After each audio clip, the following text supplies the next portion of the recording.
हमने रिथ्रोसाइट्स last time खत्म किया था। अगर आपने नहीं देखी तो वो रिथ्रोसाइट भी आप देख सकते हैं, और ब्लड का जनरल इंट्रोडक्शन की एक वीडियो बनाई थी, वो भी आप देख सकते हैं। सो अगला जो हमारा टॉपिक है वो है ल्यूकोसाइट्स। ल्यूकोसाइट्स मतलब व्हाइट ब्लड सेल्स। ल्यूकोसाइट्स को हम व्हाइट ब्लड सेल्स को ही ल्यूकोसाइट्स कहते हैं। सो ल्यूकोसाइट्स मतलब व्हाइट ब्लड सेल्स।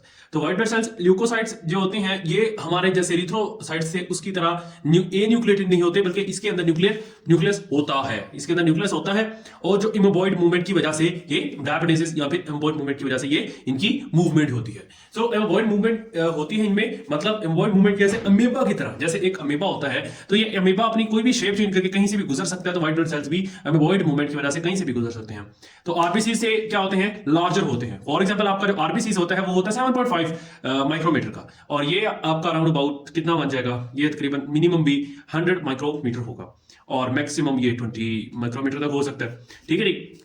सो ये जो है आपका ल्यूकोसाइट, ये आरबीसी से बड़ा होता है, और इसके अंदर एचबी नहीं होती। जैसे आरबीसी के अंदर एचबी होती है क्योंकि उसे एचबी का काम ऑक्सीजन कैरी करना होता है, तो इसका बेसिकली पर्पस जो है वो एचबी इसके अंदर नहीं होती। इसका बेसिक पर्पस जो है वो इम्यूनिटी प्रोवाइड करना है, दैट्स व्हाई इसके अंदर एचबी या हीमोग्लोबिन नहीं होती।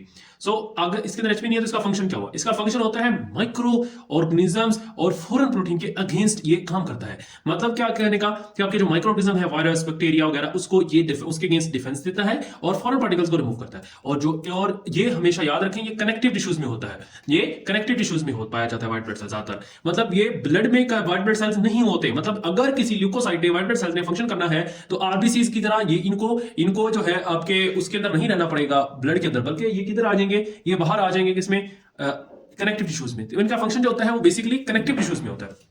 तो ये ब्लड को सिर्फ as a transport medium use करते हैं। तो ये क्या करते हैं, ट्रांसपोर्ट मीडियम, मतलब उसके जरिए ट्रांसपोर्ट होते हैं एक जगह से दूसरी जगह, मतलब site of infection bone marrow से कनेक्टिव टिश्यू तक जाने के लिए आपने ब्लड को जो होता है वो ट्रांसपोर्ट मीडियम यूज करते हैं। उसके बाद ये सोर्स ऑफ इंजरी, जहां पे इंजरी हुई है तो वहां तक जाने के लिए ब्लड का मीडियम यूज करते हैं। So next TLC. टीएलसी क्या होता है, total leucocyte count. Total leucocyte count basically ये है कि आपका ये 4000 से लेके 11,000 तक इसका जो है ल्यूकोसाइट काउंट होता है। तो इसको कहते हैं टीएलसी काउंट या फिर टोटल ल्यूकोसाइट काउंट।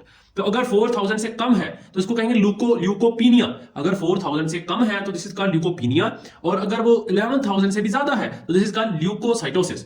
तो दोनों ही कंडीशंस जो है वो हार्मफुल है, ल्यूकोपीनिया भी और ल्यूकोसाइटोसिस भी। तो नेक्स्ट जो है, अब हमारी ये हो गया ल्यूकोसाइट्स का जनरल इंट्रोडक्शन। और नेक्स्ट जो है हमारे पास वो उसकी क्या करना चाहिए, क्लासिफिकेशन है इसके ल्यूकोसाइट्स की। तो एक ग्रेनुलोसाइट्स है और एक ग्रेनुलोसाइट्स है।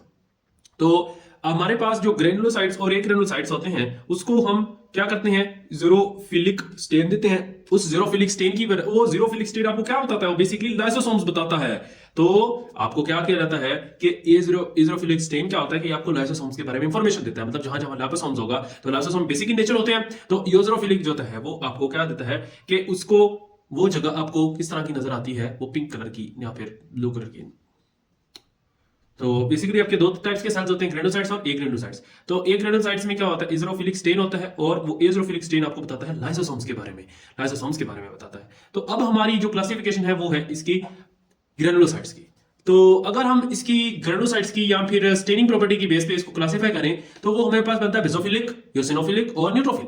मतलब क्या हुआ, बेसोफिल वो गए जो बेसिक स्टेन यूज करेंगे, न्यूट्रोफिल जो दोनों तरह का स्टेन यूज करेंगे, और यूसिनोफिल वो जो एसिडिक स्टेन से क्या होंगे, एसिडिक स्टेन को एज मतलब उससे क्या होंगे, स्टेन होंगे।